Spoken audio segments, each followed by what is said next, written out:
Love Notes, Year 6, The Bloodcast, Post-Valentine's Day Presentation.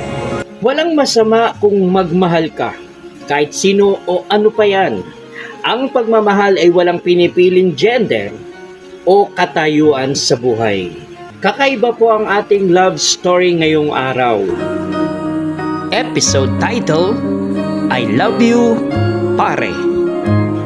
Mula ito kay Ton ng Malabon. Nainlove ako sa kaibigan kong lalaki, pero lalaki din ako. Pasukan noon nang may bagong transfer student. Hello, kamusta? Ako pala si George. May girlfriend na ako noon, Papa Clark. Nag-usap kami ng jowa ko na si Jam. Sabi niya, anong nangyari sa'yo? Halos kinalimutan mo na ako. Hindi ko na namalayan na lahat ng mga oras ko ay napunta kay George.